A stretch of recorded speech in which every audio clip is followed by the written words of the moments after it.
নির্জন রাস্তায় একটি সাদা রঙের প্রাইভেট কার ছুটে চলেছে। এই গাড়িতে করে রিনা তার বাবা মায়ের সাথে গ্রামে নানা বাড়ি যাচ্ছে।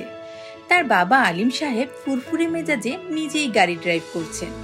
তবে ঠিক তার পাশেই বসে থাকা রিনার মা রূপালীকে বেশ চিন্তিত মনে হচ্ছে। কোনো এক অজানা আশঙ্কায় তিনি অস্থির হয়ে আছেন। আর রিনা একা একা ব্যাকসিটে বসে প্রাকৃতিক সৌন্দর্য উপভোগ করছে। সে জানেও না সামনে তার জন্য কি অপেক্ষা করছে। বিকেলের স্নিগ্ধ আলোয় গাড়িটি এগিয়ে চলেছে গ্রামের মেঠো পথ ধরে। সন্ধ্যা প্রায় হয়ে এসেছে। গাড়ি এসে থামলো পুরনো দোতলা এক বাড়ির সামনে। এটাই রিনার নানা বাড়ি। রিনা একদৃষ্টে তাকিয়ে আছে জরাজীর্ণ বাড়িটির দিকে। দেখেই বোঝা যাচ্ছে বহু বছর ধরে এখানে কেউ থাকে না। নানি মারা গেছে, তাও 5 বছর হতে চলেছে। এরপর তারা আর কেউ এই বাড়িতে আসেনি। রিনা বাড়ির ভেতরে ঢুকলো।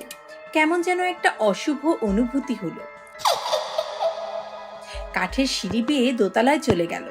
উপরে উঠতেই পাশাপাশি দুটো শোবার ঘর, আর শেষ মাথায় একটা স্টোর রুম। রিনা স্টোর রুমে ঢুকে চারপাশটা খুব আগ্রহ নিয়ে দেখতে লাগলো। ভাঙাচোরা কিছু পুরনো আসবাবপত্র, সবকিছু এলোমেলো, আর একগাদা ধুলোর স্তর জমে আছে। রিনা একটা টেবিলকে ঢেকে রাখা কাপড়টি সরাতেই সেখানে একটি আয়না পেল। আয়নাটি বেশ সুন্দর, কারুকাজ করা। আরে এটা কি? আয়নার ভেতরে পুতুল?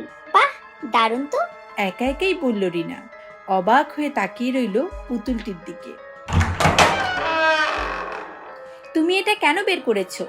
হঠাৎই রিনার মা পেছন থেকে চিৎকার করে বলল। কেন মা, কি হয়েছে? এটা বের করা তোমার একদমই উচিত হয়নি। কিন্তু বলবে তো, কি সমস্যা? কোনো কথা বলবে না, এটা যেখানে ছিল সেখানেই রেখে দাও। রিনা চুপ করে মাথা নাড়ল। মা চলে গেল। রিনার কৌতূহল আরো বেড়ে গেল। সে আয়নাটিকে নিজের ঘরে নিয়ে এসে এক কোণে টানিয়ে রাখল। রাতে সে একটু তাড়াতাড়ি ঘুমিয়ে পড়ল। মাঝরাতে কারো ফিসফিস আওয়াজে হঠাৎই রিনার ঘুম ভেঙে গেল।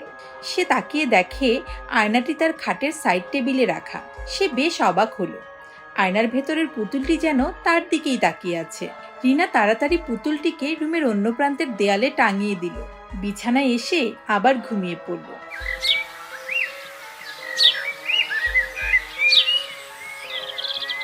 সকালে ঘুম ভাঙতেই রিনার চোখ কপালে উঠে গেল। আয়না সহ পুতুলটি তার দিকে তাকিয়ে আছে। পুতুলটির চোখ শীতল, মুখে শয়তানি হাসি। রিনা ফিসফিস করে বলল, এটা আবার কিভাবে বাইরে এলো? সে আবারও আয়নাটি দূরে দেয়ালে টাঙিয়ে একটা সাদা কাপড় দিয়ে ঢেকে রাখল। ঘটনার আকস্মিকতায় রিনা বেশ ভীত হয়ে পড়ল। সে ল্যাপটপ নিয়ে অনলাইনে এরকম আয়না সম্পর্কে সার্চ করতে শুরু করলো। কোথাও নির্ভরযোগ্য কোনো তথ্য পাওয়া যাচ্ছিল না। আচমকাই রিনার চোখ আটকে গেল এক পুরনো ফোরাম পোস্টে। তাতে লেখা ছিল, আয়নার পুতুলের দিকে বেশিক্ষণ তাকালেই বিপদ। বেচারি এমনিতেই খুব নার্ভাস ছিল। এই পোস্ট দেখে আরো নার্ভাস হয়ে গেল। এভাবেই কয়েক ঘন্টা কেটে গেল। রিনা দুপুরের খাবারের পরে ভাবলো কিছু কেনাকাটা করা দরকার, আর আশপাশটা ঘুরে আসলে হয়তো মুডটাও ঠিক হয়ে যাবে। এই বাড়ি থেকে মার্কেটে যেতে কিছুটা জঙ্গলের মধ্যে দিয়ে হাঁটতে হয়। রিনার কেমন যেন অস্বস্তি লাগছিল। মনে হচ্ছিল কেউ যেন তার পেছনে হেঁটে চলেছে। শুকনো পাতাগুলো মচমচ করে ভাঙার শব্দ কানে আসছে। রিনা পেছনে ফিরে তাকালো না। দ্রুত পায়ে হেঁটে জঙ্গল পেরিয়ে পাকা রাস্তায় চলে এলো। আর অল্প কিছু দূর হেঁটেই মার্কেটটা খুঁজে পেল। রিনা শুনেছে এই গ্রামে বেশ ভালো আয়ুর্বেদিক রূপচর্চার সামগ্রী পাওয়া যায়। সামনে একটা আয়ুর্বেদিক দোকান চোখে পড়ল। সুন্দর ছিমছাম পুরনো একটি দোকান। রিনা কাচের দরজা খুলে দোকানের ভেতরে প্রবেশ করল। কাউন্টারে ষাটোর্ধ্ব এক মহিলা বেশ চিন্তিত মুখে দাঁড়িয়ে আছে। ইনি মনে হয় এই দোকানের মালিক। রিনা কাউন্টারের কাছে যেতেই মহিলা জিজ্ঞেস করলো, আয়নাটা বের করে ফেলেছ? কাজটা ঠিক হয়নি। রিনা ভীত কণ্ঠে জানতে চাইল, আপনি কিভাবে জানলেন? গ্রামের সবাই জানে তোমার দাদি ওই পুতুলটা দিয়ে কালো জাদু করত। মৃত্যুর আগে তিনি পুতুলটিকে ধ্বংস করে যেতে চেয়েছিলেন। তারপর? রিনার চোখে মুখে কৌতূহল। তিনি পুতুলটা লোহার রড দিয়ে ভাঙতে গেলে পুতুল ভাঙে না, আগুনে পোড়াতে গেলে চারপাশে সব কিছু পুড়ে যায়, কিন্তু পুতুলটা পুড়ে না। শেষ পর্যন্ত ওই আয়নাটার ভেতরে পুতুলটাকে আটকে মন্ত্রসিদ্ধ কাপড়ে পেঁচিয়ে রাখে। এতে পুতুলটা আর কারো ক্ষতি করতে পারে না, কিন্তু মহিলা থেমে গেলেন। রিনা বলল, প্লিজ থামবেন না, আমি সব জানতে চাই।